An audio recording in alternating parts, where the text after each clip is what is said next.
Khamzat Chimaev tweeted, Dana White, let me finish him. And it was a picture of Alex Pereira, and I just don't know what it means. I don't know where that's coming from. Let me finish him. I think I know what a finish is. What just happened here? Chimaev just called out Pereira? Is that what just happened here? Why? What does it mean? What does it mean? Is there any kind of history between those two? I've never heard of it. Alex Pereira has never had heat, at least that he's let us know, with opponents that he has competed with, right? We're well aware of the Pereira Adesanya backstory, but Pereira didn't use that backstory. Here, let me do this. Why is Chimaev, who's very hard to get to do media, it's very rare that he gets to do media, why is he asking Dana if he can be a number one contender for a world championship, when we've been told Chimaev is the number one contender for the world championship? We were told in no uncertain terms that Chimaev, should he beat Kamaru Usman, will become the number one contender and fight Sean Strickland. That did not happen. Strickland got a quick turnaround. He's going to go with Duplessis. That's just over a month away. There were rumors that came out that Chimaev had broken his hand within the fight with Kamaru Usman and therefore could not go on. None of those were confirmed. Nobody actually has that piece of information. There's other rumors that Chimaev has travel restrictions. None of that would change and be a new piece of information, right?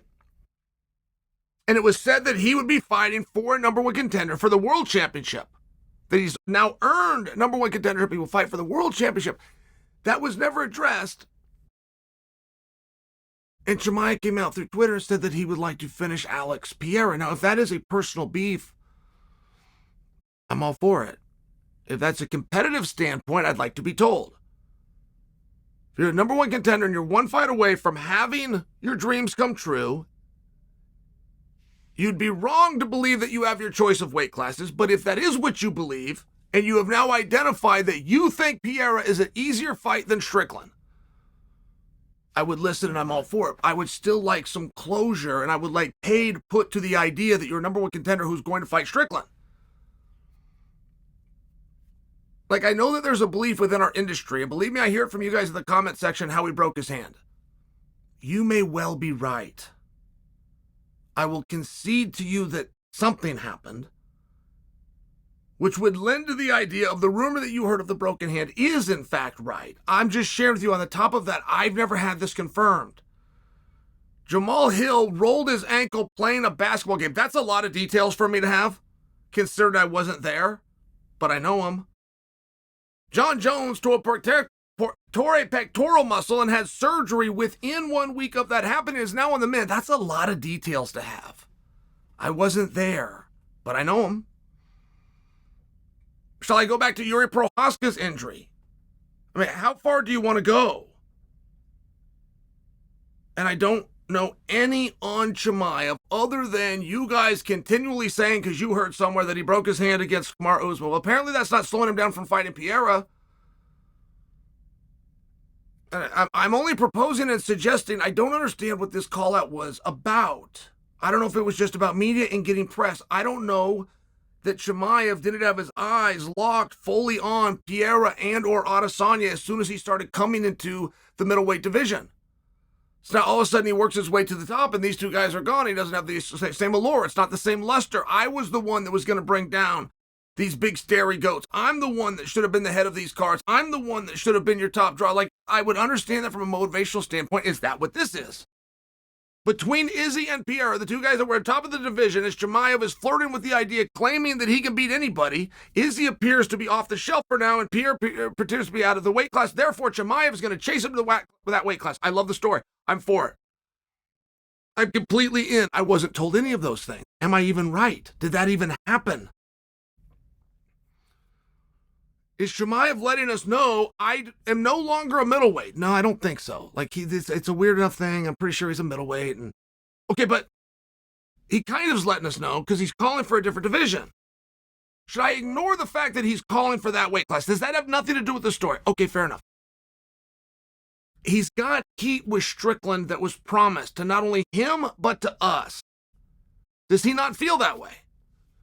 Does he not care that he was told something? Take a risk, do this, hard fight, achieve, get what you want. Does he not care that that rug was pulled out? Was that rug not pulled out?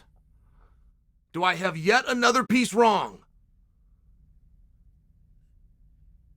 Does he understand that if he is out, he is hurt, but he does return when he returns to stand opposite Strickland or Duplessis? Does he understand that if Adesanya comes out prior to that, Adesanya will take the fight, regardless of who wins? If Adesanya offers to take on the winner, be that Strickland or be that Duplessis, it will be Adesanya's fight, which means Chimaev can fight somebody else, or he can just keep waiting. Does he know that and or care? Why did he call out Pereira? What was that about? Is he healed? Is the hand better? And that was just a sign of I'm ready to fight. Is he no longer interested in Sean Strickland? Does he know Sean Strickland busy and Chimaev is free? Was it a sincere call out? Will he go up to 205 pounds? Has he just announced that he is now a 205-pounder? I realize some of these are pretty simple questions, and you're going, no, but they can't all be no. They can't all be no, or there was no motivation and or purpose to put the message out. And the message does matter. And a picture is worth 1,000 words, and Chimaev included a picture, which is another step. As much as you might think I'm overlooking into details here, it's very different when a guy gets hot and he got spotted, he tweets something out and sends it to the world. It's very different. It's a very different step to check your spelling in a language you were not native to, have it perfectly punctuated, and then go another step, which is to capture, move to social media, and upload a picture of Alex Pereira. There was several steps that was put into this, all done perfectly in a language that he does not speak fluently. So there was thought that went into this. There was a message. This was not off the cuff. This was not just having fun. This was not silly banter. This was not just setting something down that didn't matter and we shouldn't dig into. There's a lot of things to dig into it, but which of the parts should I leave with? I'm well aware they all can't be true. I'm well aware that Chimaev's not going up to 205 pounds with no backstory and a hand and a body that is perfect to challenge Alex Pereira. I'm well aware of those things, but what part of those, which one of those, which pieces within the statement is accurate? At a minimum, can I take from it, you're okay with not fighting Sean Strickland. You're okay with not having that number one contendership that you earned, that golden ticket still in your possession. At a minimum, would I be right to assume that? Because if I'm not right to assume that, then why did you call for anybody that wasn't that?